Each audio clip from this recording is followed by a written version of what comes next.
Welcome to দিশার exam guide. প্রিয় তৃতীয় শ্রেণীর পরীক্ষার্থী বন্ধুরা, তোমাদের জন্য এই ভিডিওটিতে আমি আলোচনা করতে চলেছি তৃতীয় শ্রেণীর তৃতীয় পর্যায়ক্রমিক মূল্যায়নপত্র 2024 অর্থাৎ 2024 সালের থার্ড ইউনিট টেস্ট অর্থাৎ ফাইনাল পরীক্ষার তৃতীয় শ্রেণীর বাংলা বিষয়ের প্রশ্নপত্রটি সম্পূর্ণ উত্তর সহ এই ভিডিওটিতে আলোচনা করতে চলেছি, তাই অবশ্যই দেখে নিতেই হবে।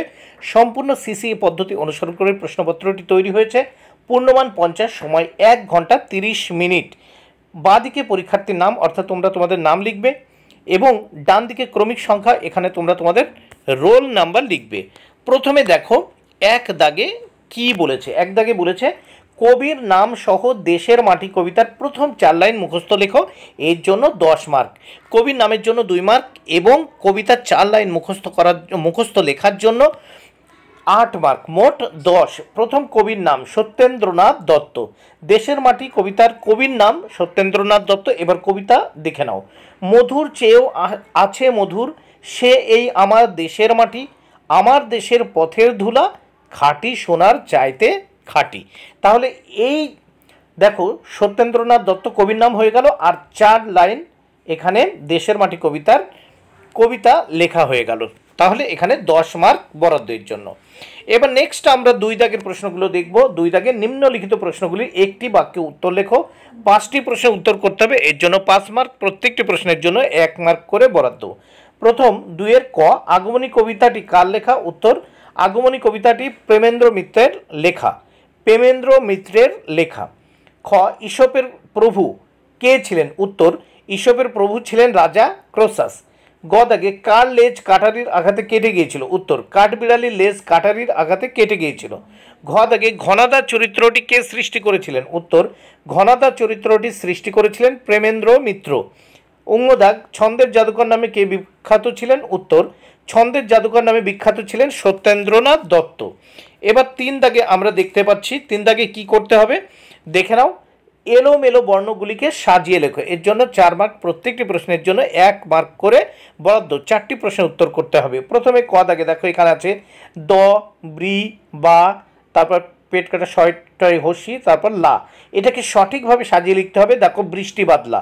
তারপর খ দাগে দেখো হয় দীর্ঘে আছে, গ আছে, দন্তন্য আছে, দয় হস্যি আছে, দন্ত নয় তয়। এটাকে সাজিয়ে লিখতে হবে। দেখো উত্তর হবে দিগন্তহীন।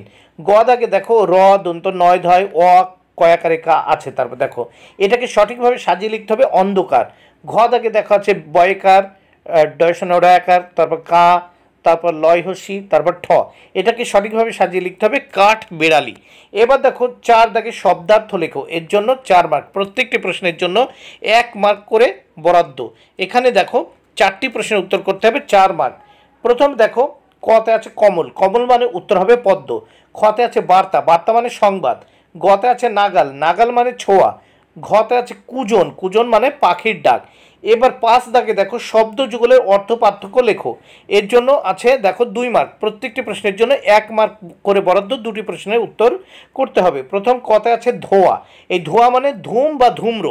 তারপর দেখো খ দাগে আছে ধয়কার অন্তস্তয়কার, ধোয়া। এই ধোয়া মানে হচ্ছে ধৌত বা জল দিয়ে পরিষ্কার করা। এইবার এই বাংলা প্রশ্নপত্রটির পরের পৃষ্ঠা বা নেক্সট পেজ আমরা দেখে নেব। নেক্সট পেজে কি বলেছে দেখে নেওয়া যাক। প্রথমেই বলেছে দেখো বর্ণ বিশ্লেষণ করো, এখানে 2 মার্ক। 2টি প্রশ্নের উত্তর করতে হবে, 2 মার্ক। বৃষ্টি, দেখো বৃষ্টি, একে ব যোগ হর্ষই যোগ পেট কাটা শয় হসন যোগ ট যোগ হর্ষই। তাহলে বয় হসন যোগ হর্ষই যোগ পেট কাটা মধ্যন শয় হসন যোগ ট যোগ হর্ষই। খ দাগে আমরা দেখব সারাক্ষণ। সারাক্ষণকে আমরা এখানে বর্ণ বিশ্লেষণ করব। দন্ত শয় হসন যোগ আ যোগ রয় হসন যোগ আ যোগ কয় হসন যোগ পেট কাটা শয় হসন যোগ 9 হসন যোগ অ। এবার দেখব 7 দাগে শূন্যস্থান পূরণ করো, এখানে 5টি শূন্যস্থান পূরণ করতে হবে, এর জন্য 5 মার্ক। প্রত্যেকটি শূন্যস্থানের জন্য 1 মার্ক করে বরাদ্দ। প্রথমে 7 ক, চেহারা নিয়ে ঈশপকে উপহাসও শুনতে হতো, প্রথম শূন্যস্থানে উপহাস। খ দাগে বুড়ির মেজাজ তখনও গরম, শূন্যস্থানে গরম। গ দাগে ভূতটা বেগুন গাছের কাঁটায় আটকে গেল, শূন্যস্থানে উত্তর হবে বেগুন। ঘ, চোরে পান্তা খেয়েছে, রাজার কাছে নালিশ করতে যাচ্ছি, শূন্যস্থানে পান্তা। দাগে কিশোরী ডান হাতটা ধরে বসে পড়ল, শূন্যস্থানে হবে ডান। নেক্সট আমরা দেখব 8 দাগের প্রশ্ন ও তার উত্তর। 8 দাগে কি বলেছে, বাক্য রচনা করো। এর জন্য 2 মার্ক, দুটি প্রশ্নের উত্তর করতে হবে। 2 মার্ক প্রত্যেকটি প্রশ্নের জন্য বা প্রত্যেকটি বাক্য রচনার জন্য 1 মার্ক করে বরাদ্দ। প্রথমে 8-এর ক, বন জঙ্গল। বন জঙ্গল দিয়ে বাক্য রচনা করতে হবে। বন জঙ্গলে বিভিন্ন পশু পাখি বাস করে। খ দাগে দেখো, মেঘলা দিয়ে বাক্য রচনা করতে হবে। আজ আকাশ মেঘলা, বৃষ্টি হতে পারে। নেক্সট আমরা 9 দাগের প্রশ্ন দেখব। নিচের প্রশ্নগুলি নিজের ভাষায় উত্তর লেখো।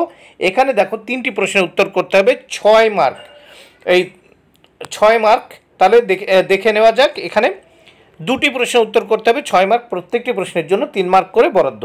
9-এর ক, বৃষ্টি নামার পর ভূতের অবস্থা কেমন হয়েছিল। উত্তর দেখো, বৃষ্টি নামার পর ভূতের দেখো নাক, মুখ, চোখ দিয়ে জলে গোলা রং বেরিয়ে এলো। শেষে দেখা গেল ভূত বাবাজি হলো কাকুর খবরের কাগজের ছেঁড়া পাতা, এটাতে কেউ রং করে ভূতের ছবি এঁকেছিল। খ দাগে, কিশোরী মেয়েরা কিসের জন্য বনে যেত। উত্তর দেখো, কিশোরী মেয়েরা বনের ধারে গ্রামে থাকতো। তারা বনের মধু ও ফলমূল খেত, তাই তারা মধু, ফলমূল ও রান্না করার জন্য শুকনো কাঠ আনতে বনে যেত। এবার 10 দাগে দেখো, বর্ণ কাকে বলে, বর্ণ কয় প্রকার ও কী কী। এর জন্য 5 মার্ক বরাদ্দ। দেখো প্রথম, বর্ণ কাকে বলে, মনের কথা লিখে প্রকাশ করার জন্য যেসব সাংকেতিক চিহ্ন ব্যবহার করা হয় সেগুলোকে বর্ণ বলে। এবার দেখো, বর্ণ 2 প্রকার, যথা স্বরবর্ণ ও ব্যঞ্জন বর্ণ। 11 দাগের প্রশ্ন দেখো, যে কোনো একটি বিষয়ে 5টি বাক্য লেখো। এখানে আছে, কতে তোমার প্রিয় ঋতু, খতে রবীন্দ্রনাথ ঠাকুর। এখানে দেখো তোমার প্রিয় ঋতু সম্পর্কে 5টি লাইন এখানে আমি লিখে দিয়েছি। তাহলে তোমরা যখন লিখবে এরকম লিখবে, আমার প্রিয় ঋতু শীতকাল। এইবার দেখে নেওয়া যাক। প্রথমে দেখো, একে কি লিখেছি দেখে নাও। একে, শীতকাল বলতে সাধারণত পৌষ ও মাঘ মাসকে বোঝায়। 2, শীতকালে চারিদিকের আবহাওয়া খুবই ঠান্ডা থাকে। 3, শীতের সময় রৌদ্রের দিনগুলি খুবই আরামদায়ক হয়। 4, এই সময় সরস্বতী পুজো এবং বড়দিন অনুষ্ঠিত হয়। 5, বৎসরের অন্যান্য ঋতু চেয়ে শীত আমার কাছে প্রিয়। তাহলে এখানে তোমার প্রিয় ঋতুটি হয়ে গেল। এখানে 5টি গুরুত্বপূর্ণ বাক্য আমি লিখে দিয়েছি, এর জন্য 5 মার্ক বরাদ্দ। বন্ধুরা, ভিডিওটি ভালো লাগলে অবশ্যই লাইক, কমেন্টে শেয়ার করো। Thank you very much. Keep watching my channel and my video.